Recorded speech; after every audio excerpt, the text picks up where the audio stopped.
It was April last year, and I was on an evening out with friends to celebrate one of their birthdays. We hadn't been all together for a couple of weeks. It was a perfect evening as we were all reunited. At the end of the evening, I caught the last underground train back to the other side of London. The journey was smooth. I got back to my local station, and I began the 10-minute walk home. As I turned the corner onto my street, my house in sight up ahead, I heard footsteps behind me that seemed to have approached out of nowhere and were picking up pace.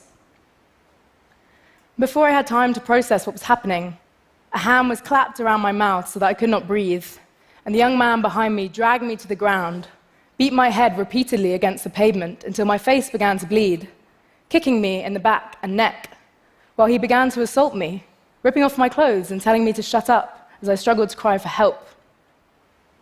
With each smack of my head to the concrete ground, a question echoed through my mind that still haunts me today. Is this going to be how it all ends? Little could I have realized that I'd been followed the whole way from the moment that I left the station. And hours later, I was standing topless and bare-legged in front of the police, having the cuts and bruises on my naked body photographed for forensic evidence. Now, there are a few words to describe the all-consuming feelings of vulnerability, shame, upset, and injustice that I was ridden with in that moment and for the weeks to come. But wanting to find a way to condense these feelings into something ordered that I could work through, I decided to do what felt most natural to me. I wrote about it. It started out as a cathartic exercise. I wrote a letter to my assaulter, humanizing him as you, to identify him as part of the very community that he had so violently abused that night. Stressing the tidal wave effect of his actions, I wrote, "Did you ever think of the people in your life? I don't know who the people in your life are. I don't know anything about you. But I do know this. You did not just attack me that night. I'm a daughter, I'm a friend, I'm a sister, I'm a pupil, I'm a cousin, I'm a niece, I'm a neighbor. I'm the employee who served everyone coffee in the cafe under the railway. And all the people who form these relations to me make up my community, and you assaulted every single one of them. You violated the truth that I will never cease to fight for, which all of these people represent, that there are infinitely more good people in the world than bad."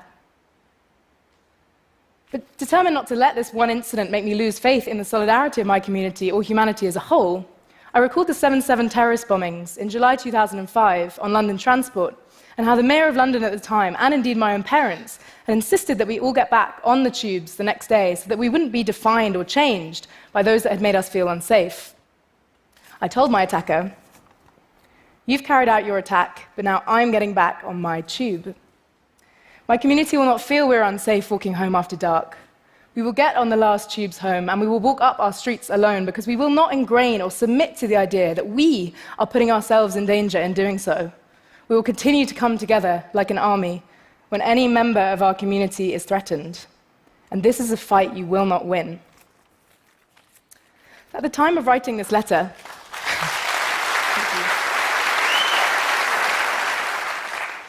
I was studying for my exams in Oxford, and I was working on the local student paper there. And despite being lucky enough to have friends and family supporting me, it was a pretty isolating time. I didn't know anyone who had been through something like this before, at least I didn't think I did. I'd read the news reports, the statistics, and I knew how common sexual assault was, and yet I couldn't actually name a single person that I'd heard speak out about an experience of this kind before. So, in a somewhat spontaneous decision, I decided that I would publish my letter in the student paper, hoping to reach out to others in Oxford that might have had a similar experience and be feeling the same way. At the end of the letter, I asked others to write in with their experiences under the hashtag #NotGuilty, to emphasize that survivors of assault could express themselves without feeling shame or guilt about what happened to them, to show that we could all stand up to sexual assault.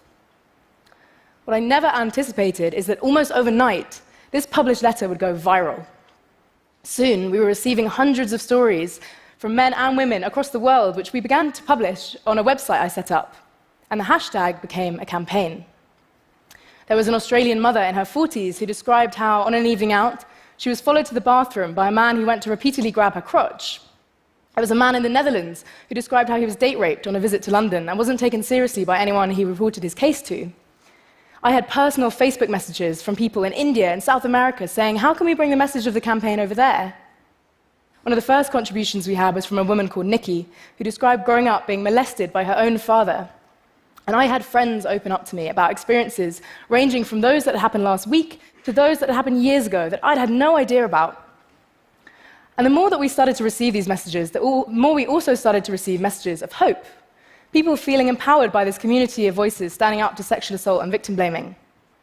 One woman called Olivia, after describing how she was attacked by someone she had trusted and cared about for a long time, said, "I've read many of the stories posted on here, and I feel more hopeful that if so many women can move forward, then I can too. I've been inspired by many, and I hope I can be as strong as them someday, and I'm sure I will." People around the world began tweeting under this hashtag, and the letter was republished and covered by the national press, as well as being translated into several other languages worldwide. But something struck me about the media attention that this letter was attracting. For something to be front-page news, given the word news itself, we can assume it must be something new or something surprising. And yet sexual assault is not something new. Sexual assault, along with other kinds of injustices, is reported in the media all the time. But through the campaign, these injustices were framed as not just news stories. They were first-hand experiences that had affected real people who were creating, with the solidarity of others, what they needed and had previously lacked. A platform to speak out, the reassurance they weren't alone or to blame for what happened to them, and open discussions that would help to reduce stigma around the issue. The voices of those directly affected were at the forefront of the story, not the voices of journalists or commentators on social media. And that's why this story was news. We live in an incredibly interconnected world with the proliferation of social media, which is, of course, a fantastic resource for igniting social change, but it's also made us increasingly reactive.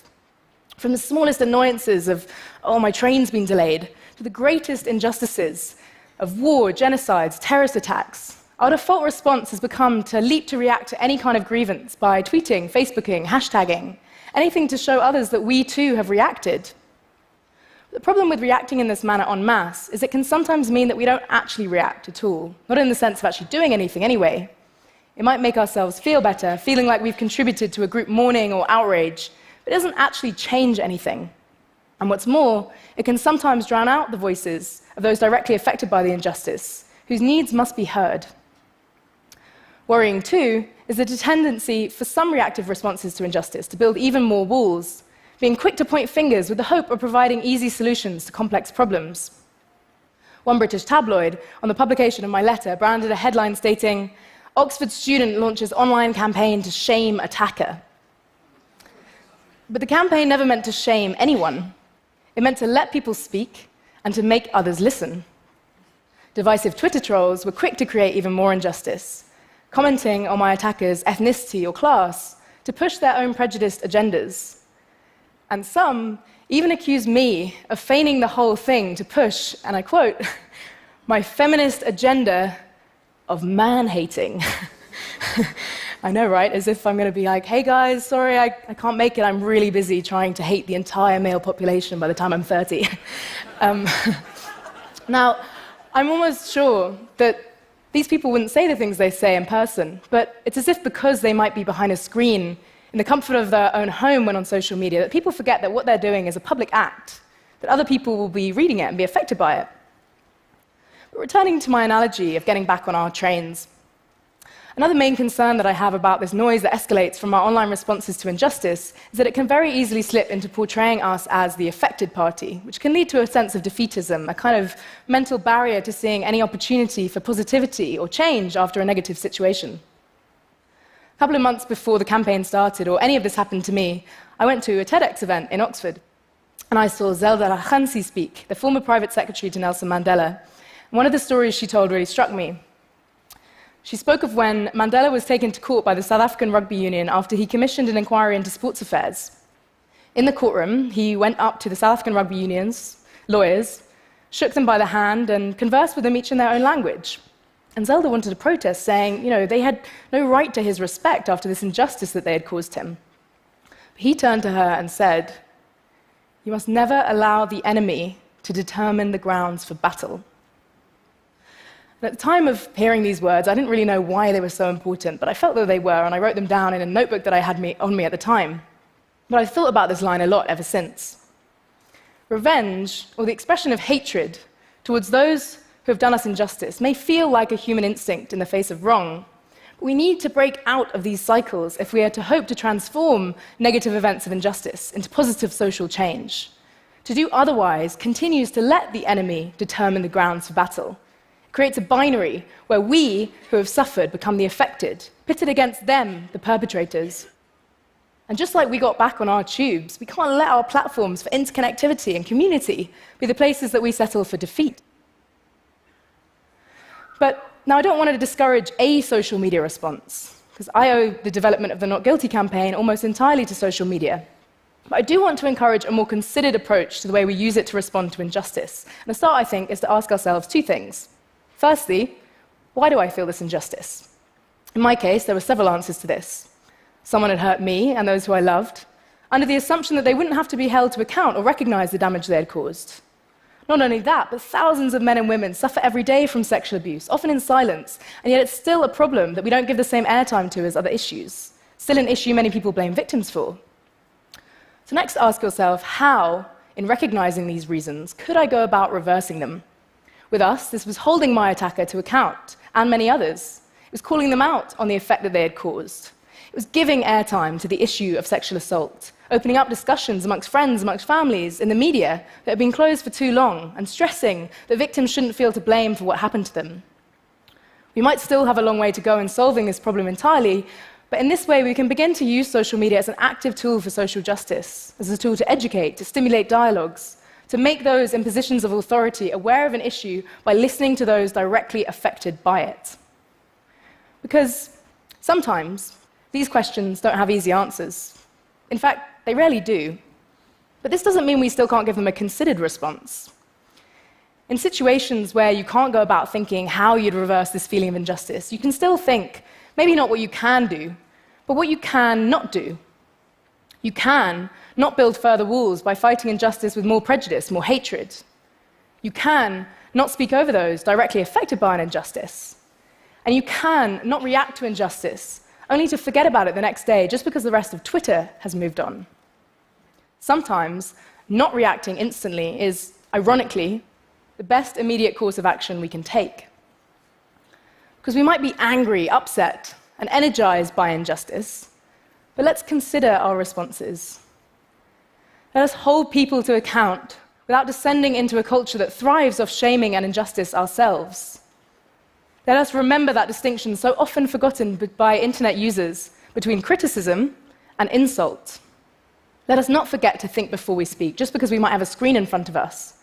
And when we create noise on social media, let it not drown out the needs of those affected, but instead let it amplify their voices. So the internet becomes a place where you're not the exception if you speak out about something that has actually happened to you. All these considered approaches to injustice evoke the very keystones upon which the internet was built. To network, to have signal, to connect. All these terms that imply bringing people together, not pushing people apart. Because if you look up the word justice in the dictionary, before punishment, before administration of law or judicial authority, you get the maintenance of what is right. And I think there are few things more right in this world than bringing people together, than unions. And if we allow social media to deliver that, then it can deliver a very powerful form of justice indeed. Thank you very much.